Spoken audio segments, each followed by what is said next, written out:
जिंदगी बस चलती ही चली जा रही थी। कुछ नहीं पता था कि इस जिंदगी का एंड क्या है या इसमें क्या होने वाला है। जुल्मों के आगे मैं हार चुकी थी, मेरी माँ हार चुकी थी, हम बेबस हो चुके थे। सिर्फ और सिर्फ एक शख्स ने हम सबकी ज़िंदगी बर्बाद कर दी थी और वो था मेरा बाप। हद से ज़्यादा हम सबको प्यार करता, लेकिन उतनी ही नफ़रत वो हमारी माँ से करता, उसके रिश्तेदारों से करता। उसके अंदर एक जुनून था इनकलाब लेने का। ना जाने कौन सा बदला वो हमारी माँ से लेना चाह रहा था। उसी बीच में ना हम भी उनसे आजिज़ आ चुके थे, जबकि वो हमारी हर एक ख्वाहिश पूरी करते। ख़ास करके दोनों बेटों को वो बहुत चाहते थे, बेटों से वो बहुत मोहब्बत करते थे, लेकिन उसी बात तरह से वो हम दोनों से भी उतनी ही मोहब्बत करते थे। लेकिन हम नहीं जान पा रहे थे कि ये मोहब्बत है या सज़ा, क्योंकि अब एक बेटी जो होती है वो अपनी माँ से बहुत ज़्यादा अटैच होती है। माँ का दुख, माँ का सुख उसके लिए सब कुछ मायने रखता है। अगर वो माँ खुश होती है तो बेटी खुश होती है, और अगर माँ चुप रहती है, रोती है, तो कहीं ना कहीं वो बच्चे भी उदास हो जाते हैं और उन जुल्मों का शिकार वो अपने आप को भी समझते हैं। कहीं ना कहीं हम चारों बहन भाई अपने आप को बेबस समझ रहे थे। छोटी छोटी उम्र थी हमारी, पर हमारे जहन के ऊपर एक छाप छोड़ी जा रही थी नफ़रत की। वो नफ़रत जो कभी ना ख़त्म होने वाली नफ़रत थी। हम नहीं समझ पा रहे थे कि हम ज़िंदगी जिए या इस ज़िंदगी को यहीं ख़त्म कर दें। ये नफ़रत वक्त के साथ साथ पनप रही थी और आग बनने को तैयार थी। कहीं ना कहीं मैं इस चीज़ को अपनी माँ को भी गुनहगार समझती हूँ, क्योंकि मेरी माँ वही चीज़ें सब कुछ करा करती जो मेरा बाप ना चाहता।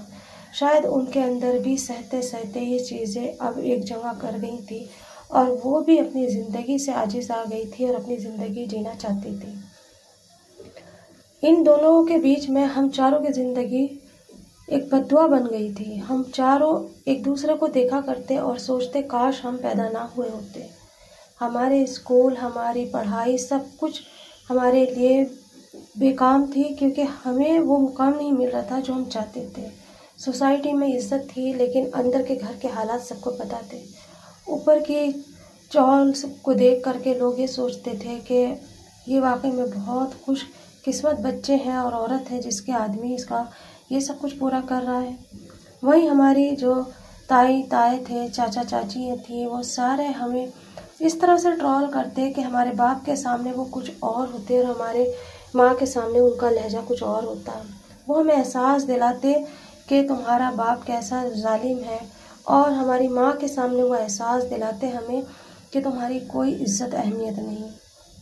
मैं सब कुछ समझ रही थी, सब कुछ जानती थी, लेकिन मैं अपने बहन भाइयों से बहुत मोहब्बत करती थी। मैं चाहती थी कि मेरे बहन भाई इन चीज़ों का शिकार ना हो, लेकिन कहते हैं ना कि जुल्म करने वाले से ज़्यादा गुनहगार जुल्म सहने वाला होता है। मेरी माँ बराबरी की उसके अंदर हकदार थी, वो जुल्म सह रही थी, क्योंकि उसके आसपास में ना तो पढ़ाई थी, ना ही उसके पास कोई हुनर था, और जितना भी माहौल था वो सारी ऐसी औरतों से भरा हुआ था जो जुल्मों की शिकार थी। उसकी जितनी सहेलियाँ भी थी ना, तो वो भी इसी तरह से जुल्म सह रही थी। दिन भर आदमी कमा के आता, रात को उसी पैसे को पी कर आता और फिर बीवी के ऊपर पूरे दिन की अलझल उतारता।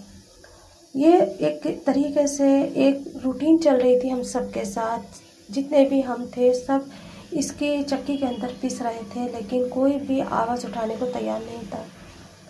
आखिरकार एक दिन ऐसा हुआ कि कुछ हमारे ऊपर वाले को रहम आ गया। उस दिन हमारे पापा बहुत ज़्यादा खुश थे और हम भी उन्हें देख देख के खुश हो रहे थे, क्योंकि जब माँ बाप खुश होते हैं वहीं कहीं ना कहीं औलाद भी खुश होती है। उस दिन हमें ऐसा लग रहा था कि आज पूरी ज़िंदगी जी जाए। उन बच्चों के दिल से पूछो जो इस तपिश के नीचे से निकलते हैं, उन बच्चों से पूछो कि उनका बचपन कैसे छीना जाता है, और उन बच्चों से पूछो कि ज़िंदगी की कीमत क्या होती है। हमारी नज़र में हमारी ज़िंदगी की कीमत कुछ नहीं थी, सिर्फ़ और सिर्फ एक आंसू था और एक आह थी।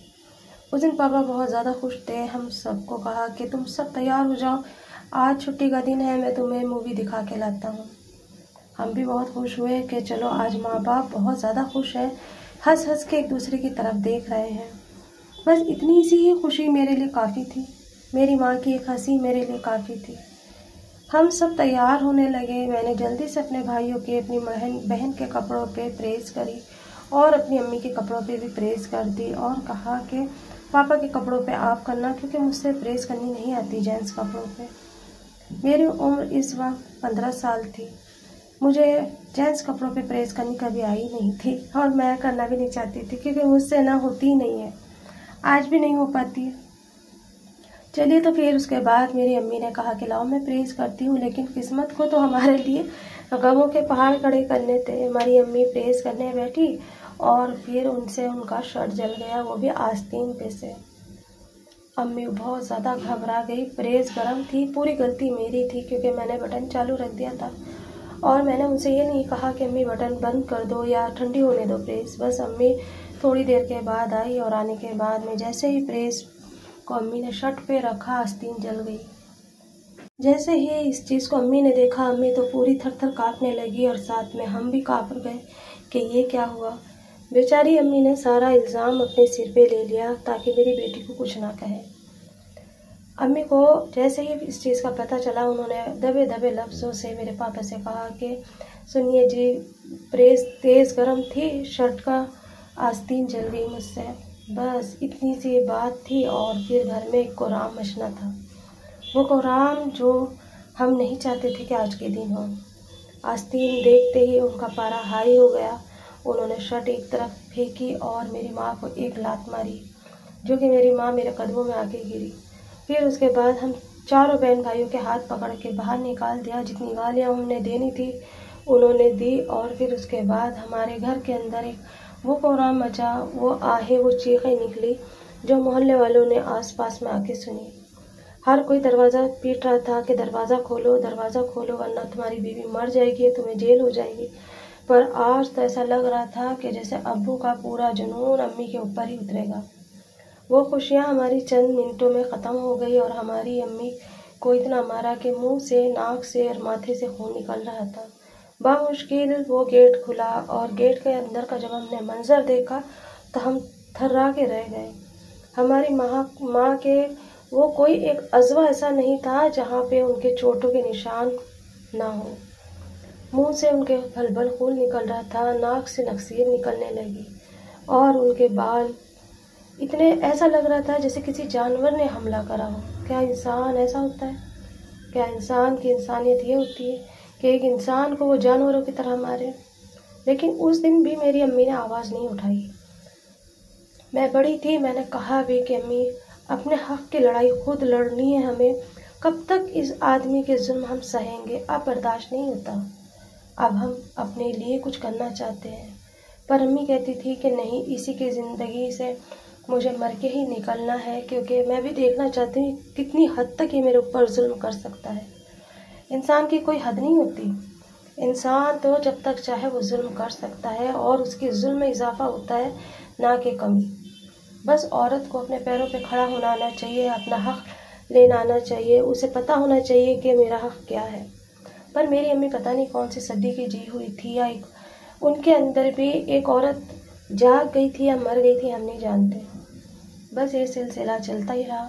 उस दिन हमारी मूवी, हमारा खाना, हंसना खेलना, उस दिन सब हमारे आंसू में बदल गया। हम रोते रहे, ना हमारा खाना खाया गया और ना ही हम कहीं गए। रात हुई, रात को हमारा बाप फिर पी कर आया और आने के बाद जो और थोड़ी बहुत कसर थी वो भी उसने उस दिन पूरी करी। नाम को बाप था, लेकिन किसी जालिम से कम नहीं था। उस दिन अपने सपने, अपनी हर चीज़ बिखरती हुई नजर आ रही थी। माँ को ऐसे पिटते हुए देख नहीं पा रहे थे हम, और हम रोए जा रहे थे, पैर पकड़ रहे थे, अपने बाप के पैरों में झूम रहे थे और कह रहे थे हमारी माँ को बख्श दो, उसकी ज़िंदगी बख्श दो, चाहे हम पे उतार लो अपना गुस्सा। हमारे बाप ने एक लात मेरे मारी और एक मेरे भाई के मारी। हम दोनों अपना पेट पकड़ के बैठ गए और वो फिर सो गया। उसका मूड तो ख़राब था। अगले दिन जब हम सुबह में उठे, सबकी आंखें सूजी हुई थी। इन आंखों से स्कूल कैसे जाते? मैंने तो मना ही कर दिया था, वैसे भी मेरा पढ़ाई में अब दिल नहीं लगता था। अपने बहन भाइयों को तैयार करके मैंने अपनी बहन से भी कहा तुम भी चली जाओ। सबसे छोटी थी, लेकिन उसे समझ में नहीं आता था कि ये घर में क्या हो रहा है। उसकी उम्र इस वक्त 6 साल थी, इसलिए वो कुछ नहीं समझ पाती थी। भाई मेरे समझते थे, लेकिन वो बोल नहीं पाते थे। उस दिन हमारा बाप बगैर खाना लिए बगैर नाश्ता करे चला गया और फिर हम डर के रह गए कि अब रात को हमारे साथ क्या होगा। आज की रात तो शायद क़यामत की रात होगी, क्योंकि जिस दिन हमारा बाप नाश्ता करके और खाना खा के नहीं जाते थे ना, उस दिन हमें महसूस हो जाता था कि शाम में इससे भी बड़ी क़यामत आने वाली है। और डर की वजह से ना हम सब परेशान थे कि आप कहाँ जाएं, भागा भी तो नहीं जाता ना, घर छोड़ के कहाँ जाएं, क्योंकि कोई सहारा भी तो नहीं होता ना। एक औरत का जो घर है ना, वो कहीं होता ही नहीं। माँ के यहाँ कहलाया जाता है मैका है, ससुराल में कहलाया जाता है कि ससुराल है। हस्बैंड के घर आओ तो कहा जाता है कि हस्बैंड का घर है। तो औरत का घर कहाँ है? वो तो एक बांदी है, एक नौकरानी है, जो माँ के घर से लेके और अपने घर तक सिर्फ और सिर्फ काम करने के लिए पैदा होती है, सबका दिल रखने के लिए पैदा होती है, सबको खुश रखने के लिए पैदा होती है। उसके हिस्से में सिर्फ और सिर्फ काम होता है, वो अपने लिए एक लम्हा भी नहीं जी पाती। हम यही सोच रहे थे और फिर रात हो गई। अम्मी ने ये जान करके कि नहीं खाना अच्छा होगा तो ये खुश हो जाएंगे और फिर उसके बाद हमें कुछ नहीं कहेंगे। अम्मी ने बहुत अच्छा करके आज चिकन का सालन और बिरयानी बनाई, लेकिन किस्मत को और कुछ मंजूर था हमारे। उस दिन हमारी बिरयानी जल गई और बिरयानी में से ना हल्की हल्की आने लगी। अब अम्मी हमारी काँप गई और कहने लगी अब क्या होगा हमारा।